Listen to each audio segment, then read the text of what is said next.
కాల పరీక్షలను ఎదుర్కోవాలంటే ఆధ్యాత్మిక తత్వజ్ఞానాన్ని పెంపొందించుకోవాలి. పీఠాధిపతి డాక్టర్ ఉమర్ అలీషా.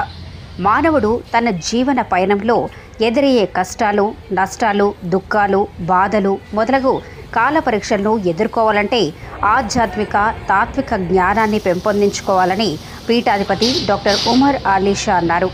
పీఠం 96వ వార్షిక జ్ఞాన మహాసభల ముగింపు సందర్భంగా ఆదివారం పిఠాపురం కాకినాడ ప్రధాన రహదారి నందుగల పీఠం ప్రధాన ఆశ్రమం వద్ద జరిగిన సభలో ఆలీషా సభ్యులకు అనుగ్రహ భాషణ చేశారు.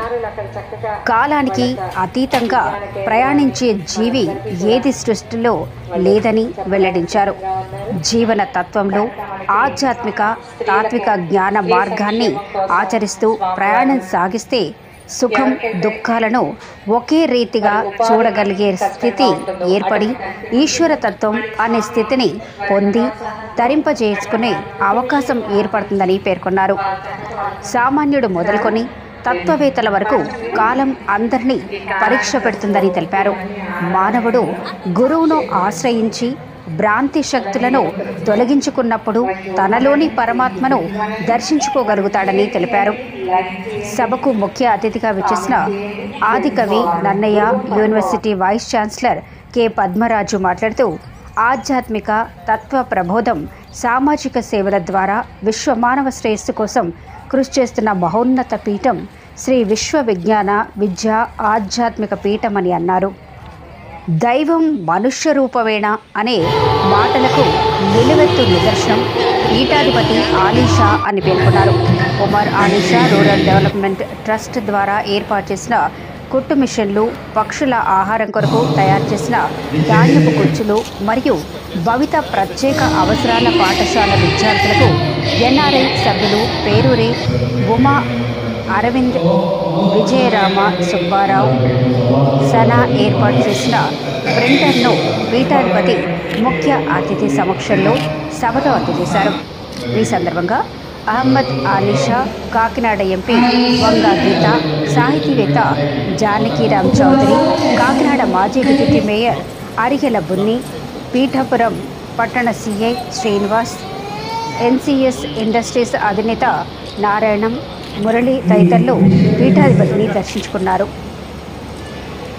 ఈ కార్యక్రమంలో పీఠం కన్వీనర్ పేరూరి సూరిబాబు, పీఠం మీడియా కన్వీనర్ ఆకుల రవితేజ తదితరులు పాల్గొన్నారు.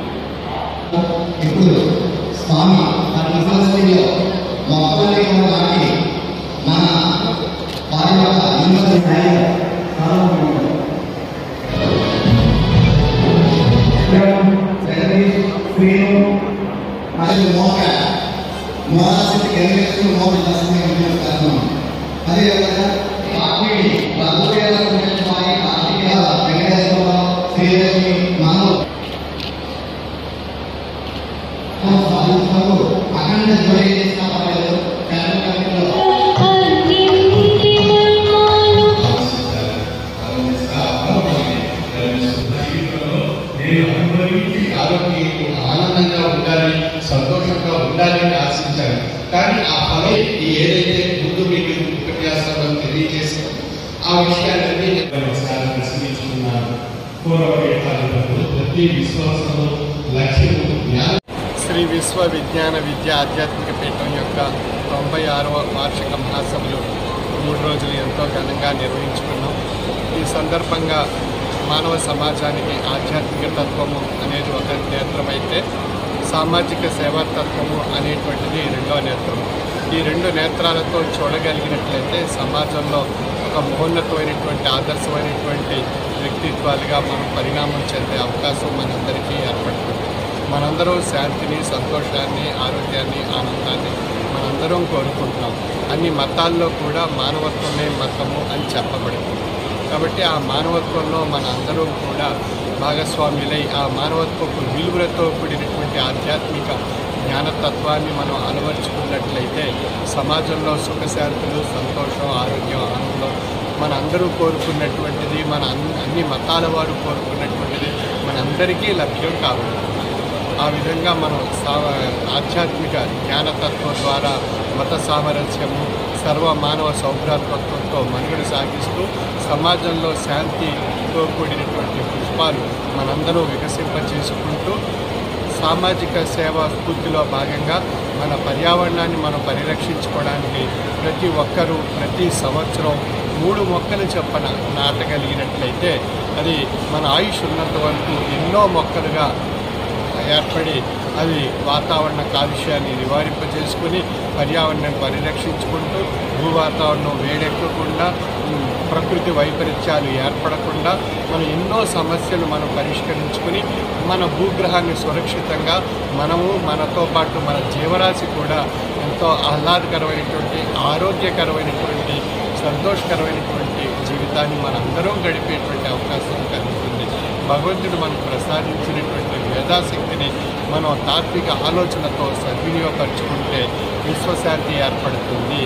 సమాజంలో పర్యావరణాన్ని పరిరక్షించుకోవడానికి ప్రతి ఒక్కరూ ప్రతి సంవత్సరం 3 మొక్కలు చొప్పున మనం ఈ సదస్సుకు వచ్చినటువంటి వారు ప్రతి ఒక్కరూ ఆ బాధ్యతను ఆజ్ఞను సద్గురు యొక్క ఆజ్ఞను ఆచరించగలిగినట్లయితే సద్గురువుకి ఇచ్చినటువంటి గొప్ప గురు దక్షిణ సమాజానికి ఇచ్చినటువంటి గొప్ప మహోన్నతమైనటువంటి మన బాధ్యత మనం నిర్వర్తించగలిగినట్లు అవుతుంది. కాబట్టి మానవ సేవ మాధవ సేవ అనేటువంటి స్ఫూర్తితో ప్రతి ఒక్కరూ ఆధ్యాత్మిక జ్ఞానతత్వాన్ని సామాజిక సేవాతత్వాన్ని అలవర్చుకొని ప్రతి ఒక్కరు కూడా భగవద్కృపకు పాత్రలు కాబడుతూ విశ్వశాంతి సామాజిక శాంతి మానవ సామాజిక అభివృద్ధిని మనం కోరుకుంటూ టెక్నాలజీ పరంగా మనం అభివృద్ధి చెందుతున్నటువంటి ఆయా అంశాలను ఆశయాలను మనం జీవన తత్వానికి అన్వయించుకుని